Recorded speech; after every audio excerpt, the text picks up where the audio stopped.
नमस्कार, मैं doctor DS Chauhan. इस वीडियो में आपका हार्दिक स्वागत है। इस वीडियो में हम भारत में पवन ऊर्जा संसाधन के बारे में डिटेल में चर्चा करेंगे। तो आइए सबसे पहले हम पवन ऊर्जा को समझते हैं। सबसे पहली बात तो यह है कि पवन ऊर्जा एक नवीकरणीय ऊर्जा संसाधन है जो कभी खत्म नहीं हो सकता। साफ सुथरा है, इसमें किसी तरह का कोई पॉल्यूशन नहीं होता, इसलिए वर्तमान विश्व का जो नजर है उसमें पवन ऊर्जा पर बहुत ज्यादा फोकस किया जा रहा है, क्योंकि प्रदूषण किसी भी तरह का इसमें नहीं है और ये नवीकरणीय भी है। इसलिए पवन ऊर्जा क्या है, बेसिकली अगर हम देखें तो इसको विंड एनर्जी या विंड पावर भी कहते हैं। पवन जो चलती है उसकी गति का इस्तेमाल करके बिजली पैदा करना, ये पवन ऊर्जा कहलाता है। और ऐसा हम देखते हैं कि कोई भी गतिशील चीज जो होती है उसमें काइनेटिक एनर्जी होती है। काइनेटिक एनर्जी को हिंदी में कहते हैं गतिज ऊर्जा होती है। बस उसी गतिज ऊर्जा का इस्तेमाल करके वैज्ञानिक जो है वो बिजली पैदा करते हैं, तो उसको हम पवन ऊर्जा के नाम से जानते हैं। ये जो पवन ऊर्जा बनाई जाती है उसमें उसके लिए हम विंड मिल्स, विंड टरबाइन या हिंदी में हम इसको पवन चक्की कहते हैं, ये इस तरह के स्ट्रक्चर्स होते हैं, इनका इस्तेमाल किया जाता है। साथ ही अगर हम देखते हैं तो विंड टरबाइन जो है वो क्या करता है, वो जो पवन के अंदर गतिज ऊर्जा है, काइनेटिक एनर्जी है, उस काइनेटिक एनर्जी को मैकेनिकल एनर्जी, इसको हम यांत्रिक ऊर्जा कहते हैं, उसमें बदल देता है। बेसिकली पवन चलती है तो पवन की जो काइनेटिक एनर्जी, उससे ये टरबाइन जो है, विंड टरबाइन, उसकी जो पंखुड़ियां जिसको है, जिसको ब्लेड्स कहते हैं, वो चलती है, तो उससे वो एनर्जी पैदा होती है और उसी एनर्जी का इस्तेमाल हम बिजली बनाने के लिए करते हैं, तो उसको हम पवन ऊर्जा के नाम से जानते हैं। अब होता क्या है कि ये जो काइनेटिक एनर्जी है वो इसके द्वारा यांत्रिक ऊर्जा में बदल दी जाती है, और उस यांत्रिक ऊर्जा से जो जनरेटर्स लगे हुए होते हैं वो बिजली में बदल देते हैं। तो इस तरह का ये पूरा प्रोसेस है जो पवन ऊर्जा में काम करता है। तो यहाँ देखिए जो पवन चक्कियां लगी हुई होती हैं वो इस तरह की दिखाई देती हैं। उनके ऊपर यहाँ कई सारे उपकरण लगे हुए होते हैं। यहाँ कंट्रोलर होता है, जनरेटर लगे होते हैं, इसके अंदर ये याओ मीटर होता है, पावर केबल होती है, ये टावर होता है, ये इसको रोटर कहते हैं, ये ब्लेड्स कहलाते हैं, पंखुड़िया भी हम इसको कह सकते हैं इस तरह का। यहाँ देखिए एनीमोमीटर लगा होता है। बेसिकली एनीमोमीटर जो है वो पवन की जो जो गति है उसको मापने का एक उपकरण है। ये इस तरह का होता है, कटोरे नुमा। जितनी तेज गति से पवन चलती है उतनी आके इससे टकराती है, तो ये तेज गति से गोल गोल घूमता है। अभी जितनी तेज गति से घूमता है उतनी ही पवन की स्पीड होती है, ऐसा हम मानते हैं। साथ ही अगर हम यहाँ देखें तो इसके नीचे हम एक दूसरा उपकरण भी लगा देते हैं, इसको विंड वैन कहते हैं। वो पवन की दिशा बताने वाला उपकरण है, और एनीमोमीटर जो है वो पवन की गति बताने वाला उपकरण है। इससे हमें पता चलता है कि ये जो नोक है उसकी जिस तरफ होती है उस दिशा से पवन आ रही है, मतलब नॉर्थ से, पश्चिम से, साउथ से, इससे कहाँ से पवन आ रही है, तो वो डायरेक्शन भी बताता है किस दिशा से पवन चल रही है और कितनी स्पीड से पवन चल रही है। क्योंकि पवन ऊर्जा की जब भी बात आएगी तो वो पवन पर ही डिपेंड करेगी, पवन चलती है नहीं चलती है, साल में कितने दिन चलती है, उसकी स्पीड क्या होती है। क्योंकि जितने दिन साल में पवन ज्यादा चलेगी ऊर्जा की संभावना उतनी ज्यादा है, स्पीड जितनी ज्यादा होगी उतनी ही पवन की ऊर्जा पवन ऊर्जा के विकास की संभावना ज्यादा है। मान लो किसी स्थान पर पवन बहुत कम समय चलती है या उसकी स्पीड बहुत कम होती है, तो वो आदर्श क्षेत्र नहीं होते हैं पवन ऊर्जा के लिए। अब इसको हम ओवरऑल देखें तो ये इस तरह का स्ट्रक्चर होता है। यहाँ देखिए इसको हम टावर कहते हैं। लगभग ये 2 मीटर, दो इसकी ऊंचाइयां हो सकती है, तो 100 मीटर या 120 मीटर। जितना ज्यादा ऊंचा होता है उतनी ही हवा ऊपर वाले हिस्सों में तेज गति से चलती है, क्योंकि नीचे कोई फ्रैक्शन फोर्स नहीं होता। बहुत नीचे जैसे हमारी बिल्डिंग्स बनी हुई है, वनस्पति होती है, छोटे मोटे स्ट्रक्चर हैं, वो पवन की स्पीड को रोक लेते हैं। इसलिए इसको 100 मीटर या 120 मीटर की हाइट पे भारत में जो स्टैंडर्ड साइज है उस पर लगाया जाता है, ताकि वहां निर्बाध हवा ऊपर से चलती रहती है और वो तेज गति से चलती है। तो बेसिक आइडिया ये है कि जो हवा चलती है उसके अंदर जो काइनेटिक एनर्जी है उससे क्या ये ब्लेड्स चलते हैं, पंखुड़ियां चलती है और उससे ताकत पैदा होती है। फिर वही जो ताकत है जिसको हम यांत्रिक ऊर्जा कहते हैं, उस यांत्रिक ऊर्जा को यहाँ इस तरह से केबल से सारे जुड़े रहते हैं, ये मॉनिटर है उसका, फिर वही केबल से जुड़ा हुआ रहता है, ट्रांसफार्मर तक पहुंच जाता है। तो ये ट्रांसफार्मर क्या करता है, उस यांत्रिक ऊर्जा को विद्युत ऊर्जा में बदल देता है, यानी बिजली में कन्वर्ट कर देता है, और फिर यहीं से ये तारों के द्वारा हमारे घर को सप्लाई कर दी जाती है। इस तरह का ये आइडिया इसके अंदर, पवन ऊर्जा के अंदर चलता है। दुनिया में सबसे पहले इस पवन ऊर्जा का इस्तेमाल कहाँ से और कैसे हुआ ये कहना बड़ा मुश्किल है, लेकिन कुछ एविडेंस ऐसे मिलते हैं कि जो अफ्रीका के अंदर, मूलतः मिस्र के अंदर जो नाइल रिवर है, नील नदी है, उस नील नदी के लोग नावें चलाने के लिए पवन ऊर्जा का इस्तेमाल ईसा से 5000 साल पहले से ही कर रहे हैं, ऐसा रेफरेंस मिलता है। ये जो नाइल रिवर है वो यहाँ अफ्रीका में विक्टोरिया झील से निकलती है और फिर आगे ये नॉर्थ में बहती हुई भूमध्य सागर में जाके गिर जाती है। विश्व की सबसे लंबी नदी है, लगभग 6600 किलोमीटर इसकी लंबाई होगी। तो ये इसके अंदर वो नावें चलाने के लिए, ये इस तरह की नावें होती थी, कपड़ा बांध के, उसको पालदार जहाज भी हम इसको कहते हैं, कपड़ा बांध के, फिर वो कपड़ा ऐसा बांधा जाता था कि उसको हवा की दिशा के हिसाब से रोटेट किया जा सके। अब जिस जिस दिशा से हवा आ रही है कपड़े को उस हिसाब से घुमा के उस हवा के डायरेक्शन से ही उस जहाज को आगे या नाव को आगे ले जाया जाता था। तो एक तरह से वो भी पवन ऊर्जा का ही इस्तेमाल हो रहा है उस नाव को चलाने का, और इसका एग्जाम्पल काफी पुराना है मिस्र के अंदर। इसी तरह से कुछ उदाहरण ऐसे भी मिलते हैं कि ईसा से 200 साल पहले चाइना में, चीन के अंदर कुछ वाटर पंप भी इससे चलाए जाते थे। इसके बाद का उदाहरण 11वीं सदी के आसपास ऐसे एग्जाम्पल मिलते हैं कि मिडल ईस्ट जो कंट्रीज हैं उनके अंदर पवन चक्कियों का इस्तेमाल करके सिंचाई वगैरह की जाती थी और जो खाद्यान्न पैदा किए जाते थे। जो लेटेस्ट उदाहरण है या जिसको हम आधुनिक या मॉडर्न एग्जाम्पल कहते हैं, वो शुरू होती है कहानी स्कॉटलैंड से और 1887 में। यहाँ पर एक कॉलेज है, एंडरसन कॉलेज ग्लासगो के अंदर, वहां प्रोफेसर जेम्स ने पहली बार जो विंड टरबाइन है उसका इस्तेमाल किया, और वो दिखने में कुछ इस तरह का था। आप देखिए भारी भरकम जो चीज है वो इस तरह से बनाया और ये हवा की स्पीड से ये चलता था, उससे बिजली पैदा होती थी। तो इस तरह का जो प्रयास है वो पहली बार 1887 में किया गया, और एक परफेक्ट विंड टरबाइन जिसको हम कहते हैं उसकी शुरुआत यहाँ से मानी जाती है।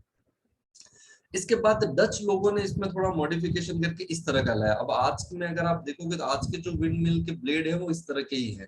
तो वो शुरुआत यहाँ से, उसके बाद डच लोग, डच मीन्स आजकल नीदरलैंड कहते हैं उसको, तो वहां इस तरह की शुरुआत भी हुई।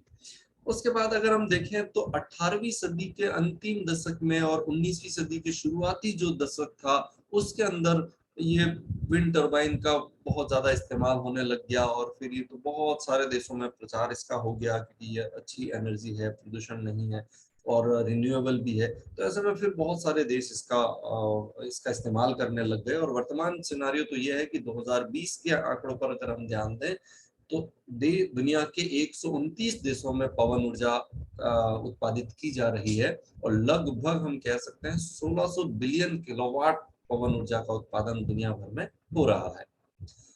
ये तो थी वर्ल्ड लेवल पर इसके सिनेरियो की बात, लेकिन अगर हम भारत में देखेंगे तो इसका विकास किस तरह से हुआ। भारत में ये कहानी शुरू होती है 1980 के दशक में, जब भारत सरकार द्वारा department of non conventional energy sources, DNES कहते हैं शॉर्ट में इसको, हिंदी में कहें तो गैर परंपरागत ऊर्जा संसाधन विभाग की स्थापना की।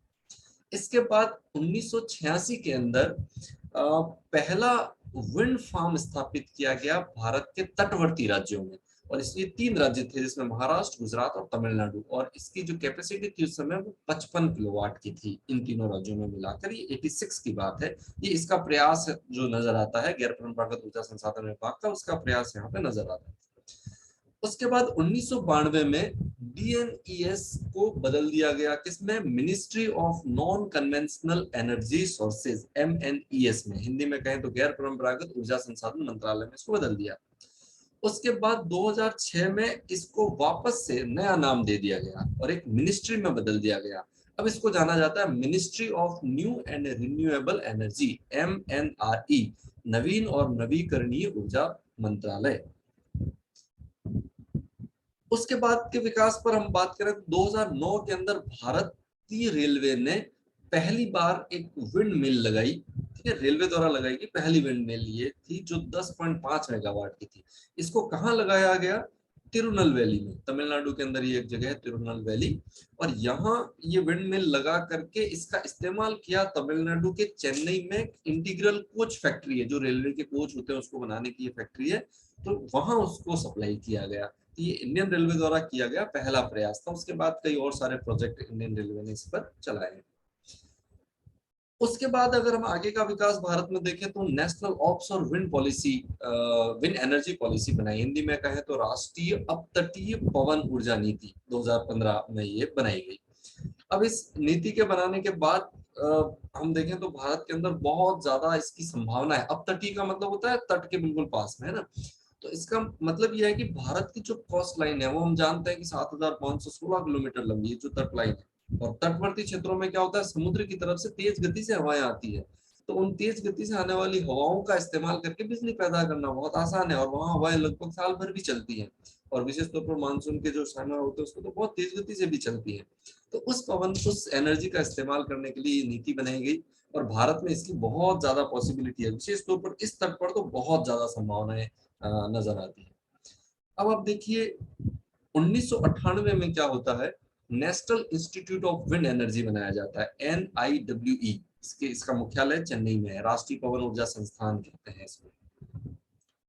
उसके बाद जो मंत्रालय है वो उस मंत्रालय ने एक टारगेट दिया कि 2022 तक 5 गीगावाट और 2030 तक 30 गीगावाट पवन ऊर्जा का उत्पादन, जो कि ऑफशोर अपतटीय पवन ऊर्जा कह रहे हैं, उतना टारगेट दिया उत्पादन करने का। अब इस टारगेट को हासिल करने के लिए पहला प्रयास हुआ 2018 में, और उस मार्च 2018 में जो पहला प्रयास हुआ वो धनुषकोडी में हुआ। यहाँ आप देखेंगे रामेश्वर जो जगह है उसके पास में धनुषकोडी है।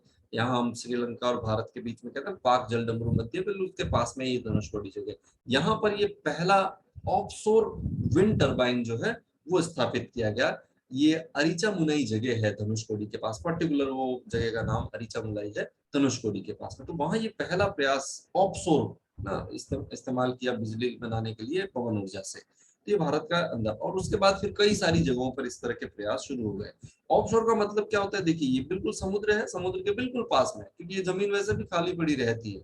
और ये विंड टर्बाइन या विंड मिल जो होती है पवन चक्कियां, ये बहुत ज्यादा जगह नहीं घेरती है, नीचे से नीचे खाली ही रहता है वो, तो केवल आपको ये टावर खड़ा करना है और उसके बाद नीचे एक छोटा ट्रांसफार्मर और जनरेटर लगते हैं बस। तो ऐसे में ये बहुत अच्छा है। अच्छा, थोड़ा ये पानी में भी बनाया जा सकता है, क्योंकि वहां तो जमीन वैसे भी खाली पड़ी है और आसपास की जमीन बिल्कुल खाली होती है, और समुद्र की तरफ से तेज गति से हवाएं आती है, तो वो हमेशा तेज गति से वो ब्लेड्स जो है वो रोटेट करते हैं और बिजली के उत्पादन की संभावना ज्यादा होती है।